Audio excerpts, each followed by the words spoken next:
რეგიონში უსახლკარო ოჯახების რაოდენობა შესაძლოა 10-ით გაიზარდოს ხელვაჩაურში ყოფილი მეათე ტრესტის ადმინისტრაციის შენობაში მცხოვრებ მოქალაქეებს, რომლებსაც უკანასკნელი 3 თვის მანძილზე ელექტროენერგია არ მიეწოდებათ, ფართის მესაკუთრემ შენობის დატოვება მოსთხოვა.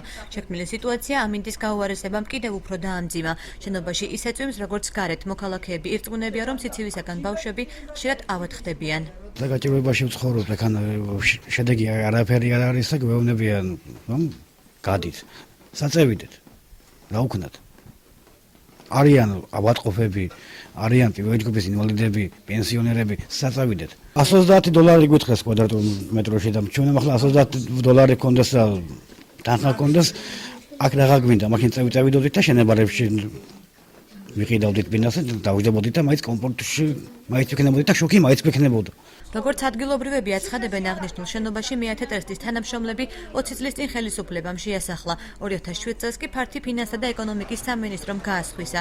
ახალი მესაკუთრე მობინადრეებს ფართის დაცლას თხოვს და ენერგოპრო ჯორჯიაში აბონენტად დარეგისტრირების უფლებას არ აძლევს. სულ გვაწვიმებს, არც შუქი გვაქვს, არც არაფერი. წვიმა დარი, რაფერც გარეწვიმს, სახში ისე წვიმს. და სულ ბავშვი ახველებს, რა ვქნა, სად წევიყვანო, მაინც შუქი ჩაგვირთო. ესაა ჩვენი ისიგი რა თხოვნა.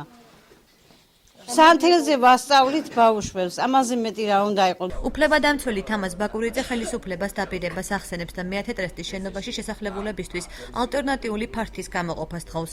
შეპირდნენ ხალხს დახმარებას, მაგრამ ეს დახმარებამდე აქამდე არ მოდის. ფაქტია, რომ ადამიანები არიან გაუსაძლის პირობებში, აქ ამათი ყოფნა ეს არის არაადამიანური მოპყრობა და ამაზე პასუხს აგებს ყველა შემთხვევაში ხელისუფლება. ხელისუფლება გვეუბნება, რომ კერძო პირთან ვერ ვაგვარებთ.